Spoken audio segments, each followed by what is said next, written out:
आज की कहानी है डायरी वाला लव। कहानी के लेखिका हैं सरोज प्रजापति, बहुत अच्छी लिखती हैं। तो चलिए कहानी को शुरू करते हैं। प्यार का मौसम हर इंसान के जीवन में एक बार ज़रूर आता है और वो एहसास अपने आप में अनूठा होता है। सारी फिजा प्यार के रंगों से दिलों को छू जाती है। उसे शब्दों में बयां करना लगभग नामुमकिन होता है। मैं शुरू से ही कन्वेंट स्कूल में पढ़ी हूँ। पढ़ाई लिखाई की बातें करना, मिलकर गपशप करना, सीट के लिए झगड़ना, टीचर से एक दूसरे की शिकायत करना और लंच से पहले ही उसे पीरियड चुपचाप मिलकर ख़त्म कर देना। कोई फर्क नहीं पड़ता था कि कौन लड़का किससे बात करता है, कौन किसका दोस्त है।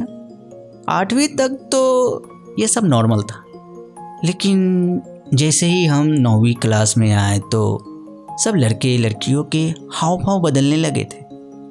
लड़कियों के हेयर स्टाइल बदल गए थे तो लड़कों ने भी अपने कपड़ों पर ध्यान देना शुरू कर दिया था। न जाने क्यों अब होठ कम बोलते थे और नजरें ज़्यादा।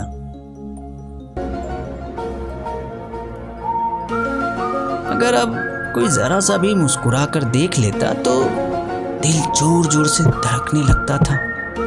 अब लंच में भी बस यही बातें होती थी, कौन किससे मिलता है और कौन किसे अच्छा लगता है। ये सब बातें क्लास के बाहर, क्लास के अंदर होती थी। वही क्लास थी, वही स्कूल था, वही सहपाठी थे। ना जाने क्यों फिजा ही कुछ बदल सी गई थी। शायद किशोर दिलों में प्रेम के अंकुर फूटने लगे थे। सब फैंटेसी सा लगता था। मैं भी इससे अलग न थी।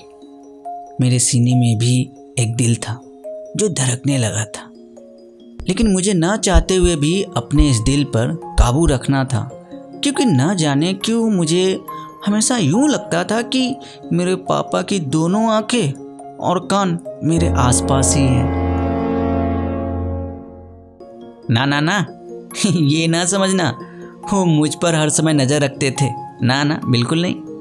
बात ऐसी है कि वो पुलिस में थे, खुद डिसिप्लिन में रहते और सारे घर को भी डिसिप्लिन में रखते।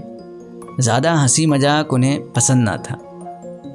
उनके घर में आते ही कर्फ्यू सा लगता था। आदर्श संस्कार की ऐसी घुट्टी पिला दी थी कि चाह कर भी हम ऐसा वैसा सोच नहीं सकते थे ना। हाँ, प्यार बहुत करते थे पापा हमसे, लेकिन कभी जताते नहीं थे। जब हम भाई बहन बीमार हो जाते तो पूरी रात हमारे पास बैठकर काट देते थे। वो तो अपनी नौकरी के कारण शायद ऐसे हो गए थे। मम्मी मेरी बिल्कुल उलट, सीधी सादी सी थी। उन्हें घर के काम और फुर्सत में अपनी पड़ोसन सखियों से गप्पे लड़ाना खूब पसंद था और दुनियादारी से उन्हें कोई लेना देना ना था। हाँ, पापा के सामने तो मम्मी की भी बोलती बंद हो जाती थी।